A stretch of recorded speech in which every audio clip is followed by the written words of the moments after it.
उत्तर प्रदेश की राजधानी लखनऊ में ट्रिपल मर्डर की वारदात से सनसनी फैल गई। यहां जमीन की पैमाइश के दौरान हुए विवाद में तड़ातड़ गोलियां चली और एक ही परिवार के 3 लोगों की मौत हो गई। बताया जा रहा है कि इस घटना में मां, बेटे और देवर को गोली लगी। फिलहाल घटना की सूचना मिलते ही पुलिस मौके पर पहुंची और शवों को कब्जे में लेकर पोस्टमार्टम के लिए भेजा है। वहीं लखनऊ के डीएम सूर्यपाल गंगवार घटना की पूरी जांच होने के बाद ही सबूतों के आधार पर कुछ कहने की बात कह रहे हैं। हमने परिवार वालों के साथ में वार्ता की है। ये बहुत ही दुखद आपराधिक घटना है जिसमें जो अपराधी है वो हिस्ट्री सीटर है और उसने अपने ही परिवार के लोगों की यहाँ पर हत्या की है और उसका इन्वेस्टिगेशन अभी स्टार्ट किया गया है। जो प्रश्न आ रहा था कि इसमें इन लोगों के बीच में क्या विवाद है, इसके संबंध में हमने अभी परिवार से पूरी बात की है। उनका कहना ये है कि जमीन संबंधी ये दोनों सगे भाई हैं। इनके लल्लन के भाई हैं सलीम, जिनकी बेटी को लल्लन और उसके बेटे ने गोली मारी है। ये दोनों सगे भाई हैं और इनका आपस में कोई जमीन का विवाद नहीं है, ऐसा इनका कहना है। लेकिन एक संयुक्त खाता था जिस पर कि बंटवारे का मुकदमा हुआ था और बंटवारे का वाद निर्णीत हुआ था 2013 में।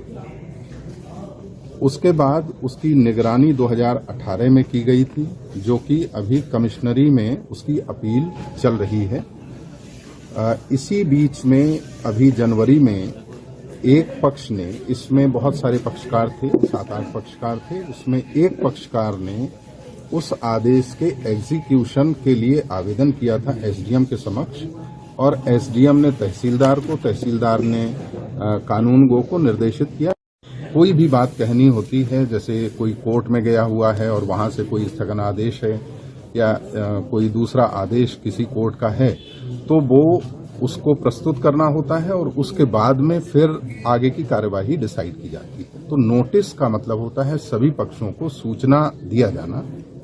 वो सूचना दी गई थी और उसके तहत आज की तिथि नियत की गई थी। तो ऐसा संज्ञान में आया है कि आज वो एक्टिविटी होने से पहले ये लेखपाल को पता चला कि उस पर कोई स्थगन का आदेश है, तो आज ये पैमाइश नहीं की जा सकती है और उसने पक्षकारों को इन्फॉर्म किया। इनके द्वारा भी ये बताया गया कि लेखपाल ने मना कर दिया कि आज पैमाइश नहीं हो सकती है।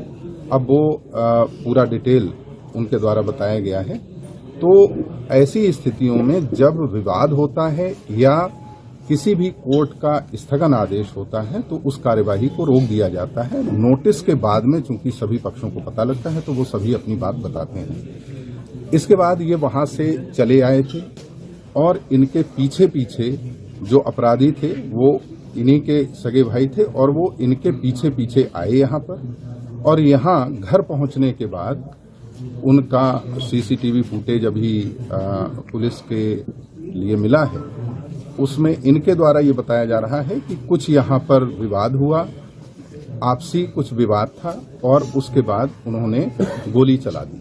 तो अभी ये बाकी चीजें तो विस्तार से इन्वेस्टिगेशन का विषय है, लेकिन प्राथमिक तौर पर इनके द्वारा जो बताया जा रहा है कि इनका सीधे उससे कोई जमीन का विवाद नहीं था, लेकिन उसको ये लगता था कि उसका जिसके साथ जमीन का विवाद है उसका ये लोग सपोर्ट कर रहे हैं, ऐसा यहाँ बताया जा रहा है। लेकिन ये सब अभी फाइनल इन्वेस्टिगेशन के बाद ही पता चलेगा।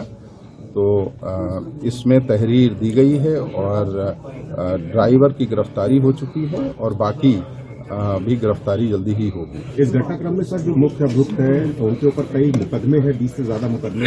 ऐसे में उनके पास लाइसेंसी असलहे मौजूद होना, तो क्या इसमें भी प्राइमरी इन्वेस्टिगेशन आपकी तरफ से की गई है या मालूम पड़ा है कि मुकदमे होने के बावजूद भी उनके पास लाइसेंस है? नहीं, अभी इसके बारे में पूरी सूचना इकट्ठी की जा रही है और वो भी इमीडिएटली एक्शन लिया जाएगा उस पर। सर 2009 में सर जो उनका लाइसेंस बना है उससे पहले इनको रजिस्ट्री शीटर और तमाम जो मुकदमे इनके ऊपर दर्ज थे, उसके बाद किस तरह। हंगामा टाइम्स की तमाम खबरों को देखने के लिए हंगामा टाइम्स को सब्सक्राइब कर लीजिए और बेल आइकन दबा लीजिए। अगर आपको ये वीडियो अच्छा लगा हो तो लाइक बटन प्रेस कर अपनी प्रतिक्रिया हमारे कमेंट बॉक्स में देना मत भूलें।